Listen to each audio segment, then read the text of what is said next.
Gel's Fake News Introduction. This is the introduction to a fact-check series of a column by Gel Santos Relos. It's written by Mario Vee Melendez starting on July 17, 2018. For its continuation, scan the QR code shown on screen. So, here goes. Gel's Fake News Introduction. Newsroom shooting in Maryland. Blood on your hands. President Trump, quote-unquote. That's the title of an article I'll be reading written by Gel Santos Relos and published on June 29, 2018 on Asian Journal. It's here for the purpose of holding her accountable. We shall enumerate the fake news in the order they appear in just this one hit job of hers to give you a general idea about her other hit jobs on Donald Trump in her capacity as a journalist, to use that word loosely. An excerpt from her article shall appear on top of each installment of this series. The running tally of the number of fake news shall appear at the bottom. By the end of this, we will find no less than 30 fake news in this one op-ed alone. Please stay tuned. Of course, if Miss Relos apologizes for this fake news to pockmarked article, there won't be need to continue this series. I'll start reading the article. Here goes. Newsroom shooting in Maryland. Blood on your hands. President Trump.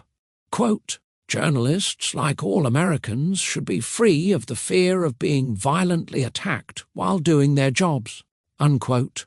President Donald Trump said that on Friday, June 29th, a day after Jarrod Ramos opened fire in the Capitol Gazette newsroom in Annapolis, Maryland, and killed 5 individuals. The incident occurred on Thursday, June 28th, which is considered the deadliest day for journalists who risk their lives, just to report the truth so that the American people may be better informed and our government officials are made accountable. The shooter, who has been charged with 5 counts of murder, was reportedly motivated by a vendetta against the newspaper after he lost a defamation case he filed against Capitol Gazette for a column published in 2012. That described his guilty plea to harassing a woman on social media.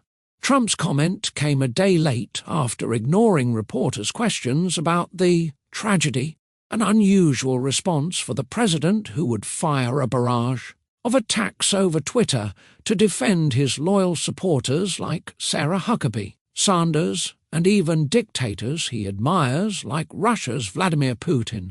What is ironic is the message of his statement, because the truth is Trump has been spearheading the attacks against journalists and has been fanning the flame of doubt and hate against the free press. During the campaign, and especially after he was sworn into office, Trump has demonized the news media, except Fox News, as the #1 enemy of the American people, quote-unquote, vilified them as fake news for reporting the truth and facts, which do not serve Trump's self-serving narcissistic of himself and his presidency.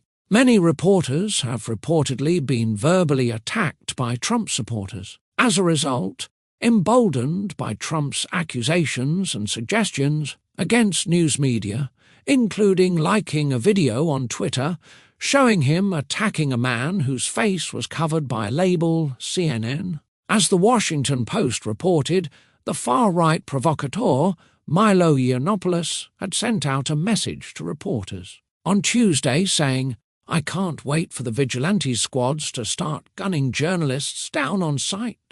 Quote, unquote, Trump's rhetoric, demonizing immigrants, people of color, the Muslims, the press.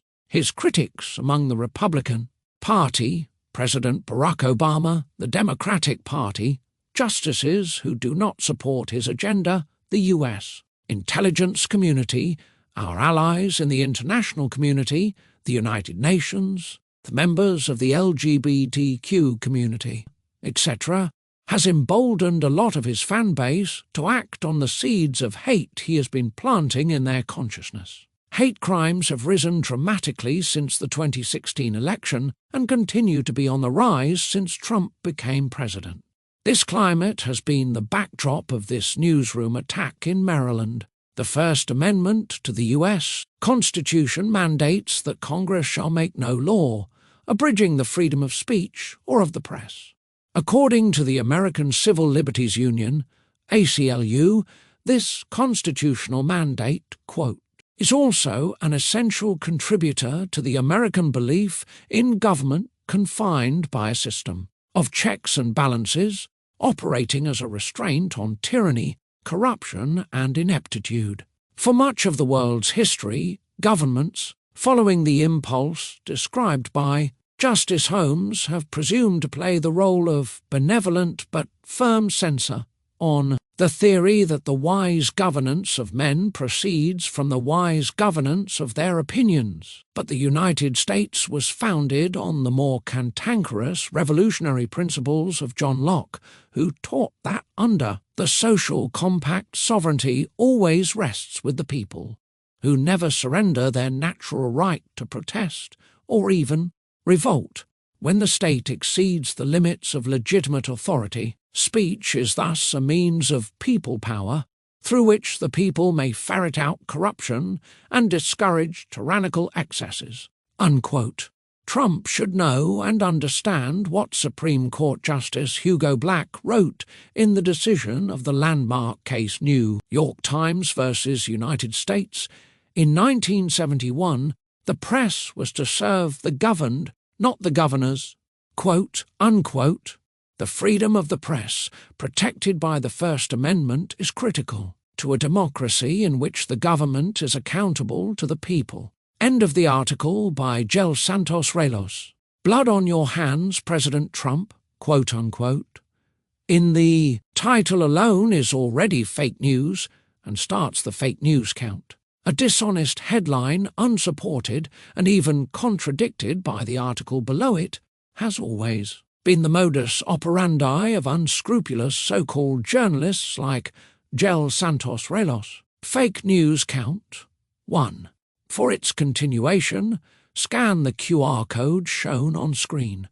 You don't want to miss Mario Vee Melendez's takedown of Gel Santos Relos with respect to Justice Hugo Black. This is just one of his many long-form posts on Facebook page dedicated mainly to conservatism, with a spattering of topics from literature to the arts and many more in between.